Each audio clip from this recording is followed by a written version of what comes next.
Darkman Doll here. Today I wanted to demonstrate how I'm going to put the rice water treatment that I did about, so it was Tuesday, Wednesday, Thursday, 3 days ago.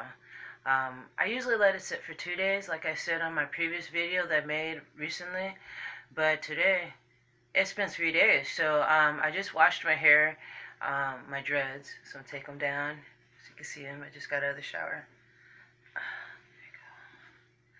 So yeah, I just washed my dreads. I've been using this shampoo called Cantu. I thought I'd try it out. I was running low on baking soda because I usually use baking soda and water and soak my dreads in. But I decided to use this shampoo called Cantu. And I like the way it feels. It's alright. It's pretty okay. I'm not here to recommend it, but yeah, I decided to demonstrate how I'm going to apply the rice water onto my dreads using a spray bottle. I've never done that before, so I'm just giving it a whirl. Usually what I'll do is I'll filter out the rice water from the rice and then pour it into a bowl. And then grab a cup, dip the cup into the solution, and pour it over my head, over the sink. This time I want to do it in a spray bottle and see if it more effectively spreads out the rice water throughout my hair. So I'm going to put a towel around around me, just so I don't make a mess in here, just to demonstrate another way of applying the rice water. So here we go. Put this over me here. Yeah. Protect myself from the wetness. So here we go. This is the rice water solution, and if you want to see what it looks like, look at my past video that I did recently on what it looks like in the mason jar. I basically just filled it up less than half of a cup, a little less than half of a cup of rice in a big mason jar full of water, and let it set, like I said, for 3 days. Then I strained it out and poured it into this bottle. Not all of the rice water fit into this bottle, so I'm saving some of it. What you can do is you can save the rice water in your refrigerator. Some people will put it in a plastic baggie in the freezer. You can do that if you have a plastic Ziploc bag. You can pour it in there and put it in the freezer and save it. If you only use it like once a month, then it'll keep preserved. If you leave it out, it's just going to keep on fermenting. So when you put it in the freezer or the fridge, it stops the fermenting process. But the freezer is a lot more of a duration of time that you can have your rice water, because the fridge is only so long that it'll last in the refrigerator. So I learned that from experience, and I watched a woman's channel. Let me talk while I spray it. I watched a woman's channel talking about how she does that. She'll have a big batch, and so she'll put some of it in the fridge and some of it in the freezer. For those of you who only use it once a month, putting it in the freezer makes the most sense. So, and I put the lemon in there, but it still has a stinky smell to it because I left it in longer than usual. So and that's why I'm doing it in here in the back, so that my son doesn't have to smell it. I don't want to offend anybody. And I'm doing this treatment. I'm going to leave it on for a half an hour, and then I'm going to rinse it out. Somebody asked me if you put it on after you wash, wouldn't it leave a residue if you only just rinse it out instead of just washing it out? If you're afraid of a residue forming, you can wash it out afterwards, but wash it with a very conditioning shampoo that won't strip your hair of its natural oils too much. I wouldn't suggest using a deep cleansing shampoo after using the rice water. But yeah, you can do that. You can wash your hair afterwards if you want it to. Like I was saying in a video, I'm going to come forth with some information about the Yao tribe soon. There's a lot of videos that have been done here on YouTube about it. Yeah, but I'll come to you guys with a video about it. I gotta find a way to drape this over. I need one of those beautician's smocks, right, that they put on you when you go and get your hair done.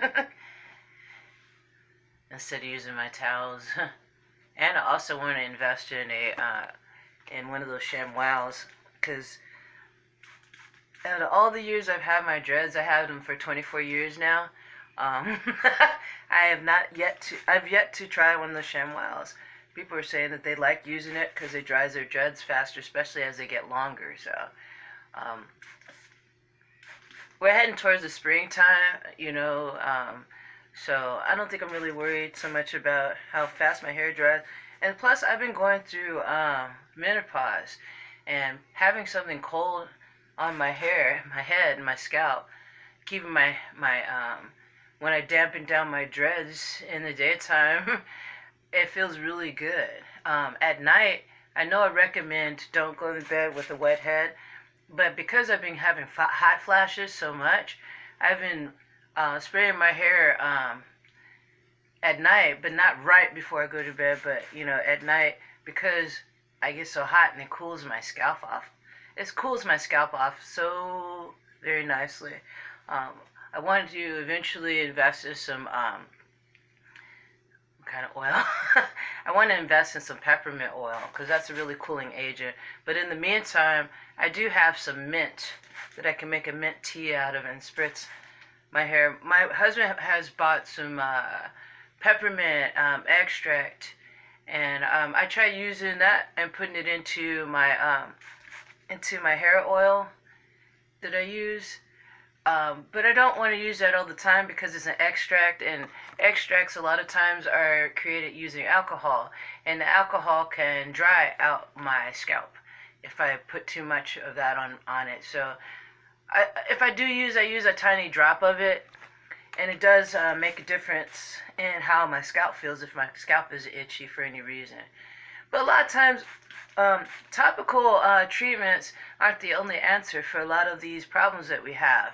A lot of these problems we have can be solved through diet and nutrition and a proper amount of exercise, getting the blood circulating. And I'm not talking about you got to go on a long run or whatever, but walking does wonders for the circulation in the brain, the scalp. And it helps if your whole body is if your whole body circulation is good, then it helps with your scalp and hair growth. I've noticed that. I tend to get cold easily during the winter time, and keeping my body moving and eating foods that promote heat helps a lot. And because I keep my body moving, not all day long, but keep my body moving, get some exercise in, get outside and take a walk, which is what I'm going to do after I'm done with this treatment. I'm going to go for a walk and run some quick errands to get some trash bags and stuff like that, household items. And while doing that, it'll give my dreads a chance to dry, and it'll also give my dreads a chance to get some sun. My scalp to get sun on it, my hair to get sun on it. The sun, some people try to warn you against the sun, not to be out in the sun. Don't go in the sun without sunscreen. Some things I've heard and read about sunscreen aren't that positive anyway. That it blocks the sun from you, so you're not getting the full range of the sun's rays to help to heal your body. I'm not telling you to go out and sit out in the sun in the peak heat when it's hot with the sun on you and sit out there for hours. And if you've never done that before, that's dangerous. You can get burnt really bad. But that's the thing, is people need to work up to their sun exposure. If they're not used to being in the sun all the time, then it can be a bit intense and you can end up getting burned, but you do it little by little, like sun gazing, which I've done a video about on this channel, and I believe on my this is Darkman Doll, and on my The Productive Cannabis Connoisseur channel. Someone was asking recently, what's my other channel? I think that was you, Homeschooly.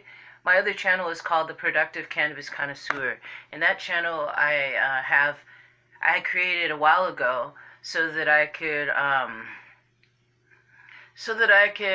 share with people my journey with being a medical cannabis patient and why I'm a medical cannabis patient.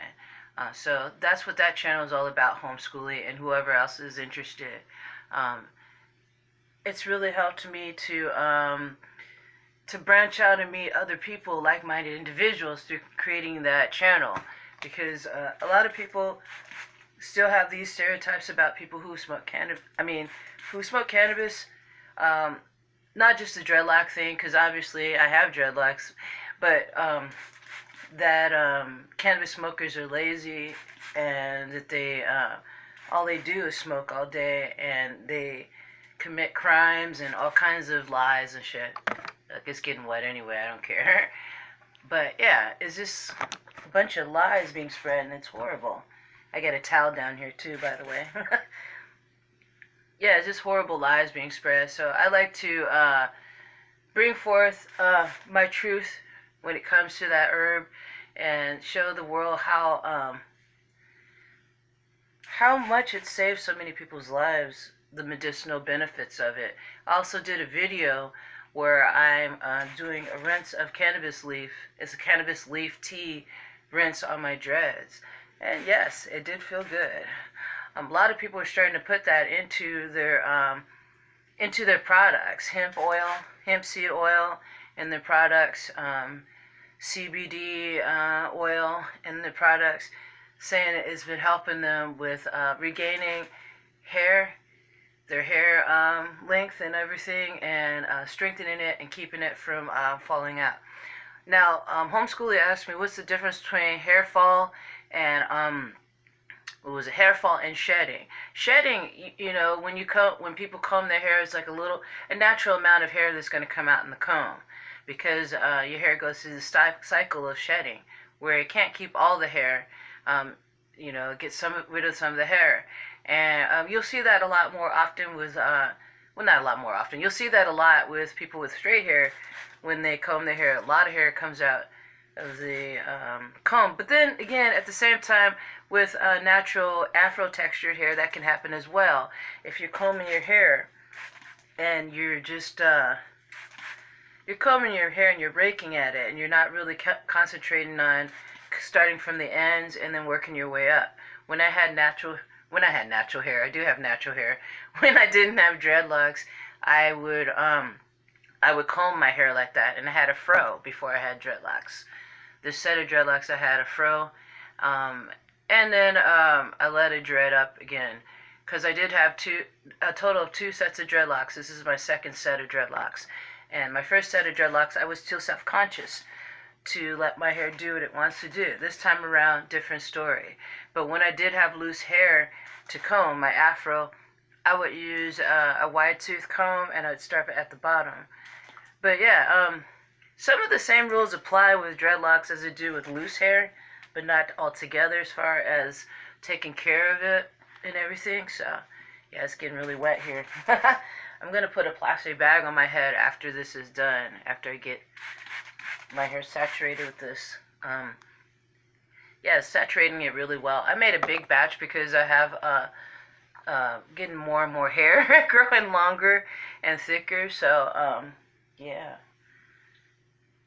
I'd be curious to hear who else is doing this rice water treatment as well as me. I just got some on my face, but that's okay, because I read something about rice water being good for the skin. Some people are using it as a treatment on their on their face, for their skin. And my face, the skin on my face has been not like I like it lately. Because I'm going through menopause, the texture of my skin hasn't been that great. So I've been using olive oil all over my body and skin every day and every night, and that helps. But I was hearing some good things about rice water as a facial cleanser. So when I find out more about that, I'll let you guys know and see if I can try doing that. So yeah, but yeah, it's pretty. There's more to this than just it's gonna make your hair stronger and longer. There's so much more going on than meets the eye, and it's really cool to learn from different cultures of what they've tried and what's worked. So yeah, I am dripping. I'm dripping with rice water. Definitely put a towel down, or put a towel around you too, so that you're not gonna cause a flood or something. That's an issue here with the amount of moisture in this apartment complex is off the chain. It's an older apartment complex, so yeah, they water the line up front right here front way too much, so it causes a lot more moisture than it used to be around here. So, but anyway, you can hear more about my apartment adventures here on the Productive Cannabis Connoisseur channel, um, where I have a show called Moved In Now What, and that show's basically talking about the transition between me living in a house, a 4-bedroom house, sharing a 4-bedroom house with one roommate and my husband and my son and a cat, and then moving here into a 1-bedroom apartment with me, my husband, and my cat. So it's been quite the transition. Definitely, I don't like apartment living whatsoever, but living in California is very expensive, and my husband's the one that has a full-time job, and only him, and I can't do the jobs that I used to back in the day because it's too physically and mentally demanding, to tell you the truth. I don't want to go back into customer service full-time again because I injured myself very badly too. My knees, one knee actually, my right knee got injured, and then I ended up quitting that job because they didn't really care that I got injured, to make the long story short. If you want to learn more about that story, you can watch a video I put called the Whole Foods Market Experience, which was not kind at all. It was deceivingly kind in the beginning, but you know how those kind of jobs end up. So yeah, I'm pretty much saturating the heck out of my hair. It's going to be a nice treatment. And I only do this, like I said, once a month. When I first started trying it, I was doing it I tried to do it every day, to tell you the truth. Then I was like, okay, that's too drying. I'm going to do it once a week. And once a week was still too drying, but at the same time, I was noticing the elasticity of my hair and how it seemed like it was getting stronger. But a little bit goes a long way with me. One saturated treatment is fine. So, yeah. I got it dripping down on me. I should have done this in the shower. But then if I did in the shower, you guys wouldn't be able to see it. So, it drips. It continues to drip. So, yeah. Some say that the spraying is a lot less messy. I'd say pouring it over your head in the sink is a lot less messy. So, just so you know both so you know both techniques. Next time around, next month, what I'll try to do is, just gonna do this here. What I'll try to do is boiling the rice. That technique of boiling the rice this time around. And then I think maybe the next time around, I might want to try adding some herbs. I'm going to read up more about that tribe. But yeah, as I said, some people have experienced hair loss with the rice water treatment. And I think it's just you putting too much on and using it too often. Some people were using it every day, and it wasn't the right thing to do for the texture of hair you have. There's this one woman, I can't remember her name, her YouTube channel. It was a Caucasian lady with really long red hair. And she did a video on rice water and how she uses it. And she uses it right before she washes her hair. You could do that too. I've done that before, and she only leaves it on for 5 minutes. For me, I don't know. I tried both methods, and I think I like this method where I can put it on after I wash it. It seems like it does better for my hair. So, see what works for you, you know. I do rinse it out with warm water after the treatment has sat in my hair for a half an hour. And after I rinse it out, I'll probably put a little bit of olive oil on my dreads, on my dreads, and then and put it up in a bun and be on my way. And a loose bun at that. I don't put a really tight bun on my hair because I don't like tension on my scalp at all whatsoever. I don't know about you, but I do not like tension on my scalp. That's the reason why I couldn't wear those box braids back in the, when was it, 1990 I think is when I got box braids, or 91 maybe, I don't know, it's been so long. But it was in the early 90s, and I got box braids, and I didn't like them because they're too tight. And it wasn't that gut lady's fault. It was just I don't like hardly any tension on my scalp. And it's probably I'm sensitive, my scalp's sensitive from all the pulling and tugging that occurred when I was younger.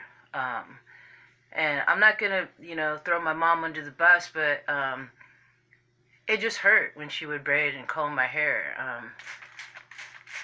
But she did the best she could. She would do these treatments on my hair once a month, like Mayo.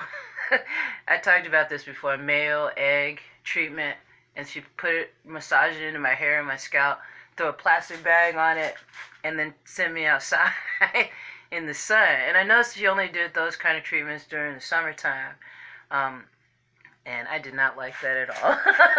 Because the smell of it, and then if you're left out too long, the egg will cook in your hair. You got bits of egg in your hair. And then she'd have me come in after an hour. It seems like she probably had me out there for an hour in the sun. And they come in, and then she washes it out with, she says it's good to wash. She was washing it to make sure it's squeaky clean, And then after she washes it squeaky clean, she puts the oil on my scalp to, a lot of times it would be sulfur 8, but it would vary though. Sometimes it would be Dixie Peach or Ultra Sheen, that blue one. I liked when she used that one coconut one. That was once. And I think that was because my sister Lindsay may have been using it and brought it over or something. But yeah, I've been through so many transitions with the hair that I have ever since I was a kid, And I think a lot of people have, trying to figure out, if your mom tells you, I'm not doing your hair anymore, then you got to figure out how to do your freaking hair, And that's pretty much what happened with me. And there weren't a lot of books and things out there for how to style and take care of natural hair for black women or black girls. At the time, it felt like they were promoting little black girls to get curly perms and relaxers and shit like that. And my mom was totally she did not want me to get anything like that. She said that at one point her hair was a lot wavier and straight because she had Native American heritage because their mom was Native American. And she said that she got a perm and then it ruined her hair, and her hair wasn't the same texture anymore. After that, it altered the condition of her hair. So, that was the story she told me. And I didn't care as a kid. I was like, I still wanted to get a Jerry curl. I remember that. I was like, I don't care. That's what all the other kids have, and that's what I want to do. So, yeah. But I talk about that story in other videos as well, so I'm not going to repeat full stories much. But you get the point of what I'm doing, and we're at 23 minutes, so you get the point of what I'm doing. Just saturating my hair with the rice water treatment, because my dreads are thick. Even the skinny ones are thick. So, and you see all this new growth I got? Oh my god, it's beautiful. I love all this new growth. A lot of lacticians would love to get their hands on my head and twist up the new growth, but I'm not into that, twisting my new growth. I'm into letting my new growth grow and become old growth. Because a lot of this has happened with my dreads. With having freeform dreadlocks, that's what ends up happening. So, yep. So I'm getting almost all of it on there. And if you have some left, like I said, you can always put it in the fridge for a few days. And if you're going to leave it in there any longer, put it in a Ziploc baggie in the freezer instead. And you can easily heat that up or let it thaw out when you're ready to use it again. And because I only use it once a month, perfect. Now I'm going to put a plastic bag on. I don't have a shower cap. You can use a shower cap if you have one, but I don't have one, so I'm just going to put it on my head. I usually like to put my long dreads in there first, and then the rest can follow. So I don't know how you guys would do it, but that's how I'm doing it. And like I said, make sure you have towels around so you don't create a huge mess if you're working inside of a room and not in a bathroom or something like that. So somebody gets pissed off you thinking you're gonna drown them or something, or flood out your room. Like, look, bitch, I got towels everywhere. So there, that's it. That is the rice water treatment, how I'm putting it on using a spray bottle, and now I'm soaked. So thanks for joining me today for this wet and wild rice water treatment tutorial. All it is just spraying rice water onto your hair, and this is an old shirt, so I don't give a shit. But you're just spraying rice water onto your hair, letting it sit on, or at least I'm letting it sit on for 30 minutes, and then I'll rinse it out with warm water, and then I may do a treatment of coffee, because I've told you guys I've been using coffee in a spray bottle and spraying it on my hair. Also put a little bit, sometimes I'll put a little bit of wild growth hair oil on my scalp after I wash it. And actually I've been using that every day, to tell you the truth, the wild growth hair oil on my scalp, and massaging it in to my scalp. And I've noticed how much stronger it's been feeling. So that's what these treatments are all about. Having healthier, stronger hair, and hair that'll last for a while. So thanks for joining me. Remember also, it's not what you put on the outside of your hair only, it's what you put on the inside too. So remember to get lots of nutrients and vitamins into your body as well, so that you have a balance going on, and get exercise, get outside, get some sun. All of this is great for your hair and scalp. So thanks for joining me. Brightest blessings to y'all. If you'd like to donate to this channel, you can go to my PayPal, my Google Pay, or my Cash App. And in exchange for your donation, I can create a one-of-a-kind video for you on a topic of your choosing, or I can create a one-of-a-kind piece of artwork for you to show my appreciation for donating to this channel. Thank you, one and all, for subscribing. Brightest blessings to you all, and keep things simple, and I'll see you soon.